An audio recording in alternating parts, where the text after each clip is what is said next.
Good morning, Scallywags! Spoo here. Welcome to another Mindless Dribble. It finally dropped, so today we're gonna talk about it. Specifically, It. Yes, that is right. The first official teaser trailer for It Chapter 2 finally dropped this week, and oh my god, I cannot be more excited. Tons of awesome things were in this trailer, so today I'm gonna go through it shot by shot and discuss not only what was in there, but what it could mean, and what I actually hope to see from the movie itself. So without further ado, here we go.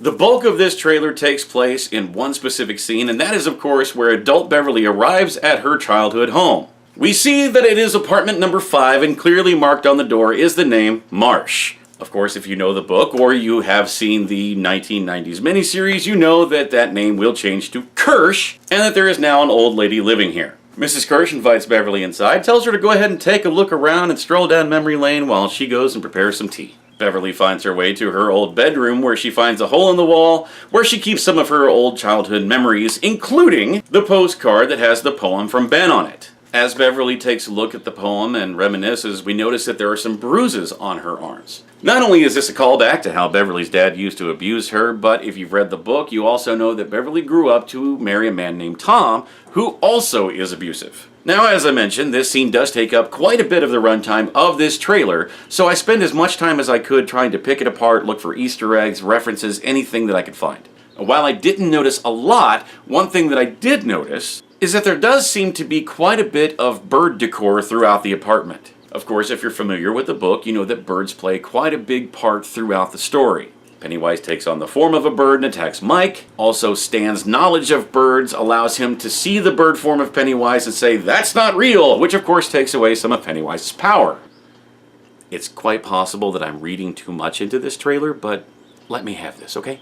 Mrs. Kirsch goes on to tell Beverly about how her father came to this country with only $14 in his pocket and joined the circus. We then get to see something that we didn't get any hint of whatsoever in Chapter 1 or the miniseries, which is something from the book that you might be familiar with, Pennywise in his human form, a man named Bob Gray. I am so happy that they included this. Chapter 1 was just absolutely brilliant in my eyes, and it looks like Chapter 2 isn't going to disappoint either. A couple of other things of note from the scene. We see the flies on the window, the scabs on Mrs. Kirsch's chest, and then something that I actually have to wonder about. We see Beverly take a drink of her tea, and at first she makes an odd face, but then goes right back into smiling again and talking to Mrs. Kirsch. In the book, it was actually not tea in those cups, it was human excrement. When Beverly first makes that face, I actually wondered if they were going to take that route, but then she goes right back to smiling and talking to Mrs. Kirsch, so I don't think so. Of course, all of this is taking place after Mrs. Kirsch has left the room. She says she's making cookies, she goes to get them, so Bev's kind of taking a look around.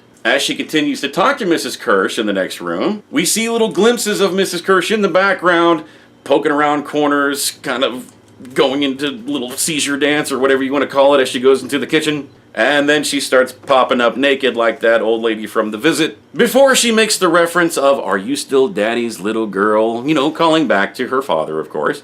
And then runs at Beverly, full-on naked old lady attack mode. This is where we finally cut away from that scene. And even having the bulk of this trailer be that one scene is creepy enough and fun enough. It still gives you a good idea of what the feel of the movie is going to be like. And it looks like, just like the first, it's going to be that creepy, fun, just awesome thing. Director Andrew Muschietti actually said that they've kind of amped up the horror on this one, so I'm excited to see what happens there. We then cut to where we finally see the Adult Losers Club, or at least most of them. A couple of interesting things to note here is, of course, Stanley is not with them. And of course, if you haven't read the book and you're watching this anyway, then you've already had several things ruined for you, so I'm assuming that this won't hurt either. Stanley dies! Sorry! Of course, Mike stayed behind in Derry, and he's the one that actually calls all the Losers Club members to tell them that it has returned. This premise is too much for Stanley to handle, so he goes up to take a bath, slits his wrists, and writes "It" on the wall in blood. So bring the kids! But also worth noting is that Eddie is not with them, which makes me wonder if this is actually taking place at the very end of the movie after the battle with It, because as you know, Eddie does not survive that battle. But if that is the case, then it also brings up the question of where is Audra? Audra is actually Bill's wife. She becomes concerned after Bill leaves for Derry, and she ends up following him there and being captured by It. So I don't know, I guess we have to wait 4 months to find out. Damn it. One other interesting thing from this scene, and it's probably nothing, but it caught my attention, go figure.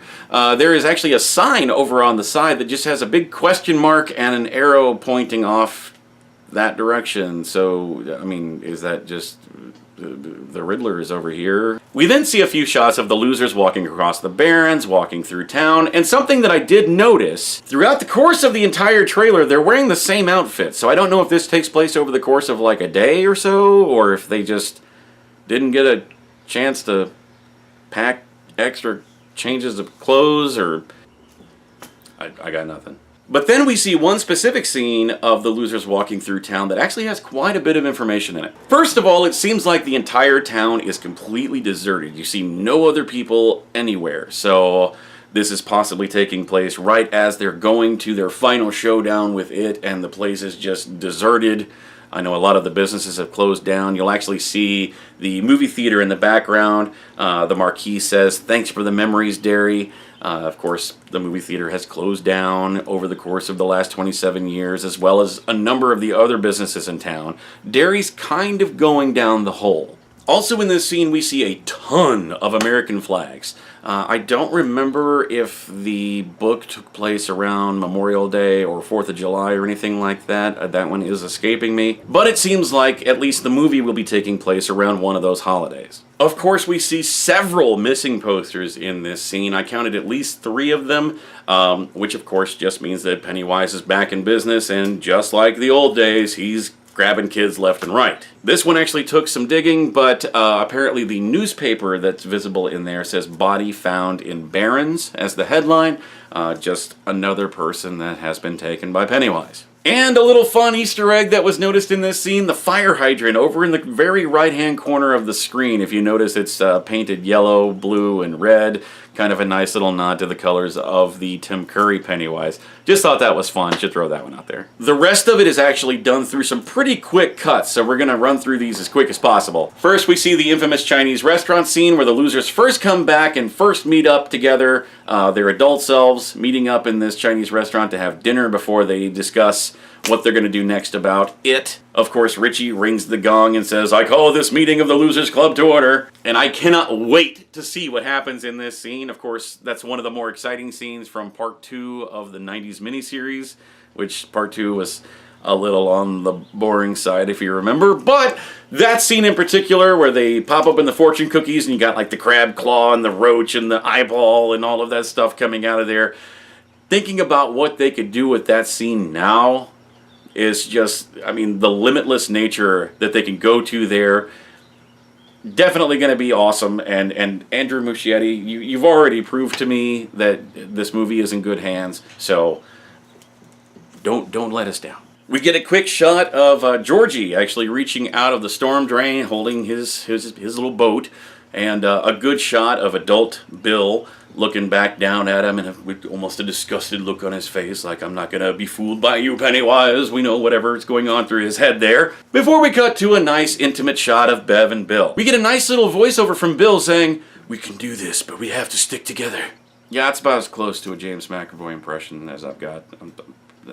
It sucked, I'm sorry. Which, of course, is very true. It was the power of the 7 of them together that defeated Pennywise in the first place. Of course, Stan being taken out of that equation before they even have a chance to face him in their adult lives already makes them weaker. So they're definitely not going up against Pennywise with as much firepower as they had the first time around. We then see adult Mike leading the group through the sewers. Now, I already mentioned before how Mike had stayed behind, and this is something interesting, a bit of a change that they've made for this new movie. Of course, they made a few changes to the first one to kind of update it, new monsters, things like that, just so it didn't seem, people aren't scared of the Wolfman and Dracula anymore. But it'll be interesting to see what other changes they make to this one to make it more modern as well. One of those changes is that Mike, staying behind in Derry, has had a pretty rough life. And according to the directors, he's actually become a drug addict over the years, experimenting with all sorts of drugs, trying to find some new headspace to allow him to find a way to defeat it. If you're not somebody who's familiar with the book, I will explain why this is important. And buckle up, kids. This is about to get weird. You see, Pennywise is not just a clown. He is actually an eternal being from something called the Macroverse. His true form is actually that of the Deadlights, which in the first movie were kind of depicted by the 3 rotating lights in his mouth whenever he attacks Beverly. He has no true physical form, but the closest thing that a human mind can grasp is that of a giant spider. Meanwhile, if Pennywise is the ultimate evil, the opposite of that, the ultimate good, being something called Maturin, which of course is a giant flying space turtle that vomited out the universe. Now Pennywise actually believes that Maturin is dead, but it is Maturin who actually teaches the Losers Club something called the Ritual of Chud, or Chud, or Chuud, however you want to pronounce it, which is the only way to truly defeat and kill it. So what it appears is happening is that these drug trips that Mike is going on will actually be what leads them to learning about Maturin and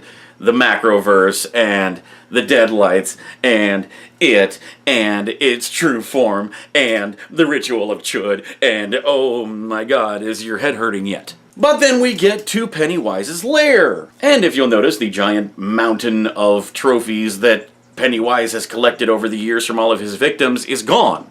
But it looks like a new pile has started since he's returned. We then cut to what could be one of my favorite scenes from this movie, which is Richie in the town square. He's looking up and looks quite scared as Pennywise comes off the shoulder of the giant Paul Bunyan statue, and he's got like a big pyramid of balloons and floating and whatever. Meanwhile, everybody in the background is completely still and they're all staring at Richie. Now in the book, the Paul Bunyan statue actually comes to life and swings the axe at Richie, and this all happens in broad daylight. It's just a vision, of course, and he snaps out of it and everyone's kind of looking at him. Kind of like the library scene from the miniseries. But I hope to God that scene is in there. Ever since I saw the Paul Bunyan statue in the first movie, I have hoped that scene is in there. So please, Mr. Muschietti, please give us giant Paul Bunyan statue swinging an axe at scared Bill Hader. We then get a very, very quick shot of Mike, and it's difficult to grasp what's actually happening in this scene because it only lasts a split second in the trailer. But what I can gather is he's holding what looks like a popped balloon. There's just some trees and bushes in the background. It's nighttime.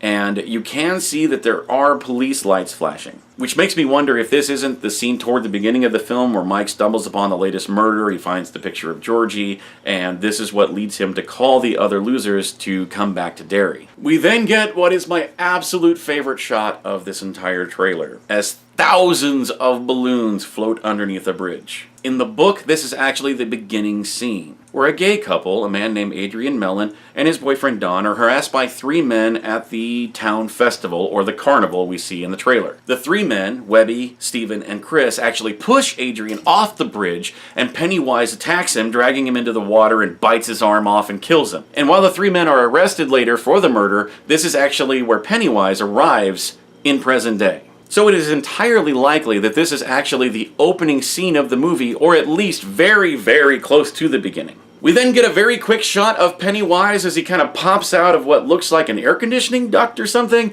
but he stands on the wall above what appears to be Mike, and it's in a burned down building, so I'm guessing that we are back at the Black Spot. Which of course was a club that had burned down. It's referenced in the movie that that is where Mike's parents had died, so maybe we will see that in a flashback. I don't know. It's unclear if that's actually young Mike or adult Mike, so it's interesting to see where that scene's going to go. The next shot is the one that's going to drive me absolutely mad until the movie comes out. We see someone wiping makeup off their face, and it is makeup made up like Pennywise. Now, IMDb actually credits this picture as Bill Skarsgård, and I said that it actually looks like Bill Skarsgård as well. But my question is, who is this in the movie? Is this simply Pennywise tormenting somebody? Is this him changing from someone into Pennywise, or vice versa? My theory, however, is that this is actually Henry Bowers. If you haven't read the book and you've only seen the movie, you might think that Henry Bowers is dead. But he's not! In the book, Henry actually washes out of the sewers and is then actually blamed and accepts the blame for all of the murders. He then spends the rest of his life in an insane asylum, just truly mind broken. Pennywise returns and actually uses Henry to go after the losers as adults. Even if you haven't read the book, that scene was also in the 90s miniseries, so Come on. But yes, even though the first movie did kind of make it look like Henry might have died when he fell down the well, not only was he screaming the whole way, but they have actually cast an adult Henry Bowers, so he will be back. And what could be interesting with this scene is that whenever the police actually catch up with Henry Bowers, I mean, it definitely looks like he's in a house, so maybe he made it back home and they didn't just find him washing out of the sewers. Maybe he's actually made up to look like the clown, and that's why they actually associate him with all the murders. Just a thought, a hypothesis, whatever you want to call it, but it would definitely be interesting to see that. We then see something confusing and cool, where the adult losers are actually entering into what I'm guessing is Pennywise's true lair. There's some very, I don't know, alien-looking things sticking out of the ground, just very webbed-like, something you might see out of the movie Alien. We then see the carnival, which I mentioned earlier. This is where Adrian Mellon was first attacked, and later we'll actually see Bill running through the carnival, which again leads me to wonder how short of a time frame this movie takes place over. We get a quick shot of Beverly and Bill sharing a kiss, first as kids, then as adult, before cutting to a scene of Ben looking over his shoulder back in the nest. Again, of course, there is that whole love triangle between those three, so maybe that was a nod to that in a weird way. I can see where somebody looking over their shoulder in sheer terror would be a nice metaphorical way to show love, right? I'm truly dead inside. We then get a quick shot of Eddie looking up at something and screaming right before the camera cuts away. We notice that he actually has a bandage on his left cheek. We don't get any kind of indication where he got that from, but he does have it in a few shots in this trailer, so we'll find out in about 4 freaking months. God. Then, after a quick shot of Bill running through the carnival that I mentioned earlier, we get one of the more controversial scenes from the trailer. We cut to somebody, appears to be adult Beverly, but I'm not 100% on that, popping up out of a giant pool of blood. Now, other breakdowns that I've already watched here have mentioned that this is a callback to the blood scene in Beverly's bathroom in the first movie. But you're wrong. First of all, this actually does appear to be adult Beverly. Again, I'm not 100% on that, don't quote me, but it looks like her. But the more important thing to note here is that if you look at the background, the tiles on the wall, that is not Beverly's bathroom. It is, however, the same tiling that was on the bathrooms at the school in the first movie. So while I have no idea where that scene is going, it is fun to note that the makers of the movie have said that they used more fake blood in that scene than any scene in any movie ever made ever. And that includes the last scene of the reboot of Evil Dead. We then see the Losers Club standing in a circle and holding hands with some funky background behind them. I'm guessing that this is possibly the beginning of the Ritual of Chud. Not sure.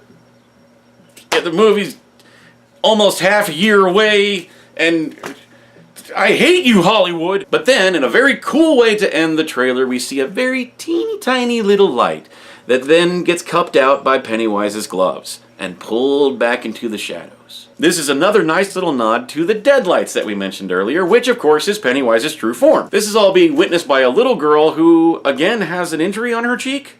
It's on the right cheek this time. I don't know if that's any connection to Eddie's cheek, but if you are in Derry, cheeks are vulnerable, apparently.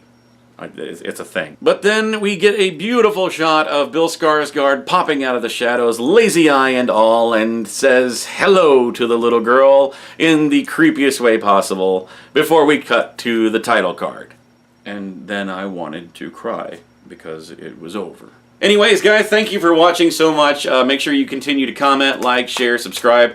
Got a ton of stuff coming up. The releases are a little slower right now simply because I'm working on some computer issues. If you didn't catch my last video, my computer completely bit the dust.